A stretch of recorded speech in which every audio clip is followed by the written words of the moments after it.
Welcome to Improve Your English Writing video number 43, where I'm discussing the apostrophe. This is part 2 of 2 parts on the apostrophe, and on this video I'll be discussing the topics of plural of a lowercase letter or word that's likely to be misread, which is rule number 39, omission of letters or figures, which is rule number 40, and using an apostrophe to form certain verbs, which is rule number 41. So if you'd like to get notifications for this series, please click subscribe. If you like the video or think others will find it useful, please click like. Check out links to videos and books in the description, like a link to the companion volume here. So let's dive into it with rule number 39. So use an apostrophe and S to form the plural of a lowercase letter or the plural of any word likely to be misread. So once again, you're basically forming plurals. Use an apostrophe and S to form the plural of lowercase letters and a word that you think could be misread. So that is open to interpretation right there. But let's look at some examples. I think the plural of a lowercase letter is very straightforward. So mind your P's and Q's. So here we have P and Q. These are lowercase letters, and you're making P's and Q's. You're making them plural. Imagine if you just had PS and QS without the apostrophe. It would look confusing, in my opinion. So you need, when you put the apostrophe here, it clarifies that you're actually making this plural. So apostrophe S to form plurals of lowercase letters. Just another example is you spelled the word with one too many T's. So T here is in lowercase, and we need to form the plural, so we just had apostrophe S. And just note what I always call these nuances. To form the plural of an uppercase letter, just add S. So no apostrophe S, just add S. But note that the AP and the MLA use apostrophe S. So there you go. So not all the style guides agree on how you form the plural of an uppercase letter. 3 of the 5 use just S. That's the Chicago Manual of Style, the APA, and Greg use just S, but the AP and the MLA use apostrophe and S. So if you had, like, Wilbur had 2 X's in red ink across his face, the 2 X's, so you have a capital letter X. So since this is a capitalized letter, making it plural, you just add S. But the AP and the MLA would have an apostrophe S here. So for capital letter, I guess follow the style guide that you're using.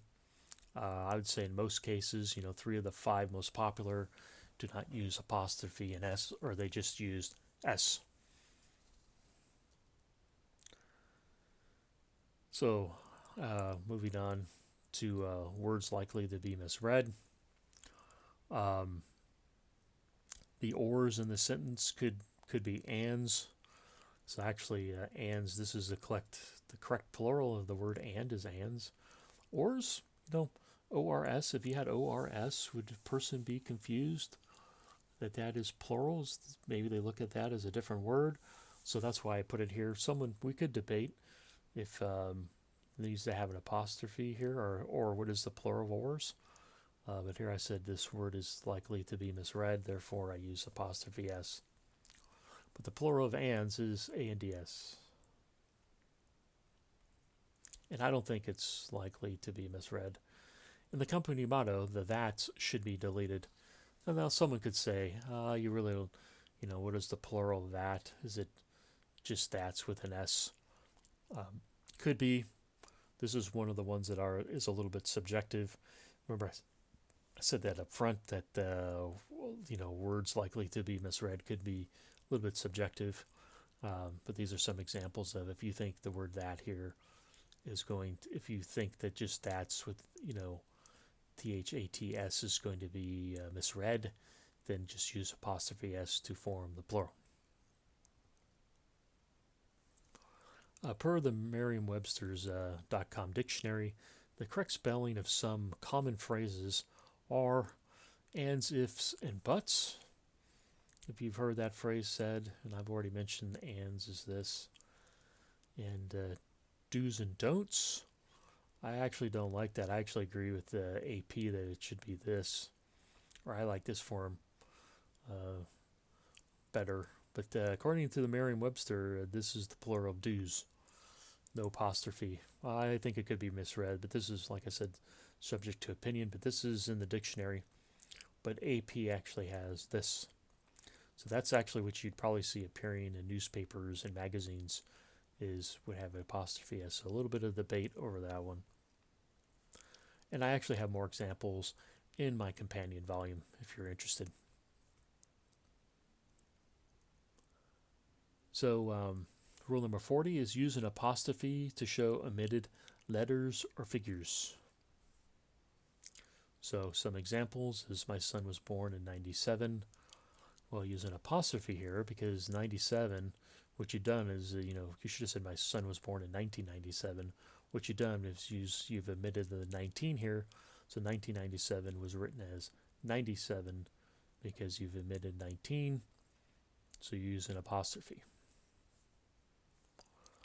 Another example is I bought the condo in 2011 or 12.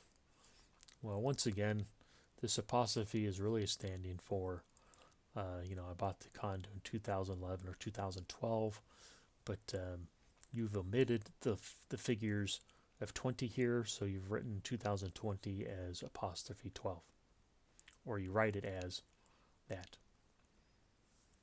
And just another example is, have you tried shake and bake chicken? There's a little bit different example. I didn't include an example of letters. Sorry, maybe this was, but I do want to say, follow the official product spelling.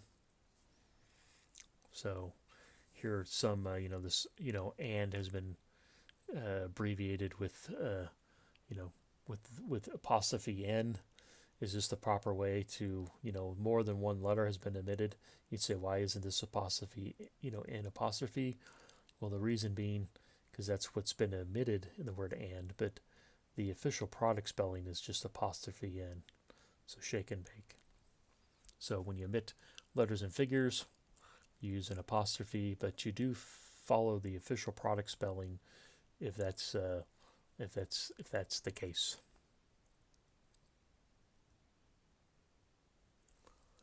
So rule number 40 is use an apostrophe before the suffix of a letter, number, or an abbreviation to form a verb.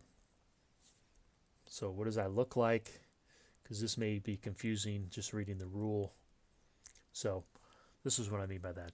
The manager just okayed to travel expense. So here, just to go over the rule again, use an apostrophe before a suffix of a letter, number, or abbreviation to form a verb. So here we have okay. We're actually forming the verb okayed. So how do you write that? Well, to add, to make it the past tense, we're adding D. But to form that verb tense, we'll add apostrophe D to form it. So use an apostrophe before a suffix of a letter, number, or abbreviation to form the verb. Another example is Jan is sick, so she X'd her European vacation. So here, this abbreviation X, we want to sort of create a verb form out of it with a past tense. So we just can't have XD, or even imagine the first case, OKD would be confusing. People wouldn't know what that is, but adding the apostrophe here is showing that this is being added as a verb tense or suffix, we're adding as a suffix for the form of verb. So here X, we're apostrophe D, so we're adding D as a suffix to form a verb form. And just note, in formal writing, use the full form or different verb if possible. For example, I would not write this informal writing okayed with OK apostrophe D. This is great for informal writing if you're on Facebook or Twitter or whatever. But if you're doing formal writing, write okayed. This is, you can find this in the dictionary, not okay. And probably say X'd, X in this situation means canceled. So just write, instead of saying X'd, just write it out. In formal writing, don't write it this way. But this is perfectly fine for informal writing. But this rule just shows you use an apostrophe to create some verb forms. So just a note on Rule 40 is, while the dictionary may, and I always stress may, have a verb form with a hyphen or without an apostrophe, it always includes the apostrophe form, or I've always found the apostrophe form in the dictionary. Someone could probably find an example and post it in the comments, but every example I try to look up, this was always the case. So it's just some examples. So here are some examples from the Merriam-Webster.com dictionary. I think I checked this, just a few months ago. So it has the entries of like okayed, okay. So, okay can be an upper or lower case, with the apostrophe D, and, like okaying.